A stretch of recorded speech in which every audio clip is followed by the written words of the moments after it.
Hezekiah sent to all Israel and Judah, and wrote letters also to Ephraim and Manasseh, that they should come to the house of the Lord at Jerusalem to keep the Passover to the Lord, the God of Israel.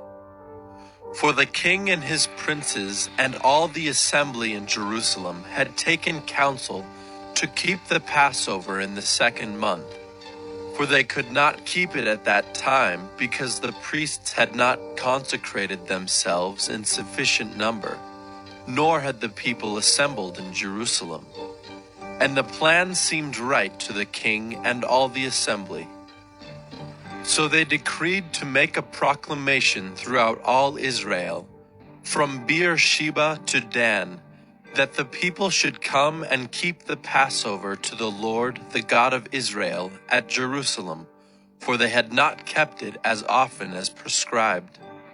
So couriers went throughout all Israel and Judah, with letters from the king and his princes, as the king had commanded, saying, O people of Israel, return to the Lord, the God of Abraham, Isaac, and Israel, that he may turn again to the remnant of you who have escaped from the hand of the kings of Assyria. Do not be like your fathers and your brothers, who were faithless to the Lord God of their fathers, so that he made them a desolation, as you see. Do not now be stiff-necked as your fathers were, but yield yourselves to the Lord and come to his sanctuary, which he has consecrated forever, and serve the Lord your God, that his fierce anger may turn away from you. For if you return to the Lord, your brothers and your children will find compassion with their captors and return to this land. For the Lord your God is gracious and merciful, and will not turn away his face from you if you return to him. So the couriers went from city to city through the country of Ephraim and Manasseh, and as far as Zebulun, but they laughed them to scorn and mocked them. However, some men of Asher, of Manasseh, and of Zebulun humbled themselves and came to Jerusalem. The hand of God was also on Judah to give them one heart to do what the king and the princes commanded by the word of the Lord. And many people came together in Jerusalem to keep the feast of unleavened bread in the 2nd month, a very great assembly. They set to work and removed the altars that were in Jerusalem, and all the altars for burning incense they took away and threw into the Kidron Valley. And they slaughtered the Passover lamb on the 14th day of the 2nd month. And the priests and the Levites were ashamed, so that they consecrated themselves and brought burnt offerings into the house of the Lord.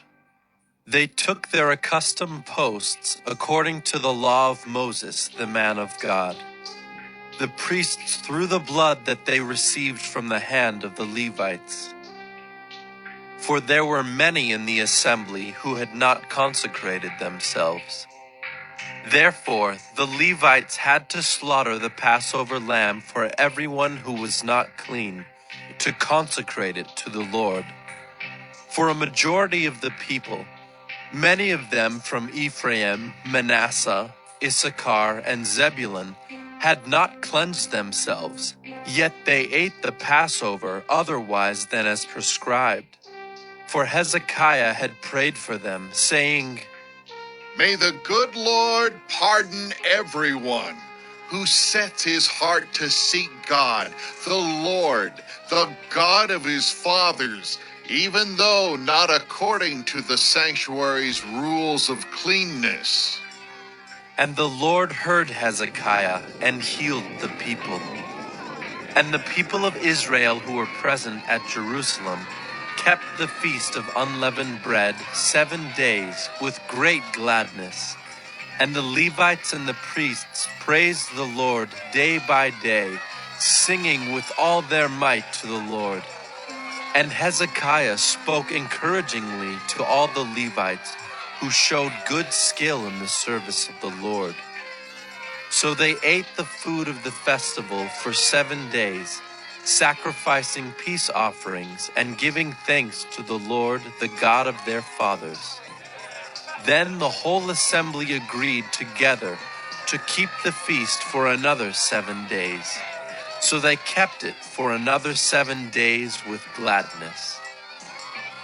For Hezekiah, king of Judah, gave the assembly 1,000 bulls and 7,000 sheep for offerings. And the princes gave the assembly 1,000 bulls and 10,000 sheep. And the priests consecrated themselves in great numbers. The whole assembly of Judah, and the priests and the Levites, and the whole assembly that came out of Israel, and the sojourners who came out of the land of Israel, and the sojourners who lived in Judah rejoiced. So there was great joy in Jerusalem, for since the time of Solomon, the son of David, king of Israel, there had been nothing like this in Jerusalem. Then the priests and the Levites arose and blessed the people, and their voice was heard, and their prayer came to his holy habitation in heaven.